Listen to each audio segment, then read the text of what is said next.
মহান আল্লাহ আমাদের জন্য রমজানকে রহমতের মাস বানিয়েছেন। যারা এই মাসকে আল্লাহর সন্তুষ্টির জন্য কাজে লাগাতে পারে তারাই প্রকৃত সৌভাগ্যবান। আল্লাহ যেন আমাদের এই রহমতময় মাসের প্রতিটা মুহূর্ত ইবাদতে কাটানোর তৌফিক দান করেন। রমজানের প্রতিটা দিন যেন আল্লাহর রহমতে ভরে ওঠে।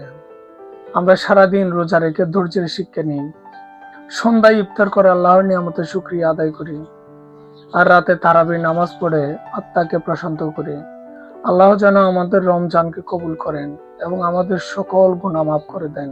পবিত্র মাহে রমজানের রোজা শুধু ক্ষুধা তৃপ্তি থেকে বিরত থাকা নয়, বরং আত্মা এবং হৃদয়কে পরিশুদ্ধ করার একটা মাধ্যম। আল্লাহ আমাদের সবাইকে আত্মা ও হৃদয় পরিশুদ্ধ করার তৌফিক দান করেন। গত বছর রমজানে যাদের সাথে আমরা ইফতার সেহরি খেয়েছিলাম, আজ তাদের অনেকে পৃথিবীতে নেই। কেউ কেউ আছে বহু বছর হয়ে গেছে তাদের আপনজন ছাড়া রমজান মাস পালন করছে।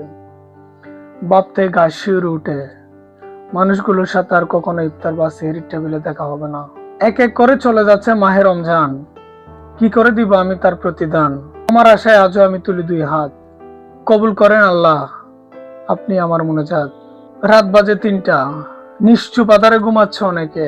কেউ ডুবে আছে ফোনের অশ্লীল স্ক্রিনে, কেউ কেউ সবুজ হয়ে চলে আছে মেসেঞ্জারে, কারো কানে চলছে রক মিউজিকের সুর।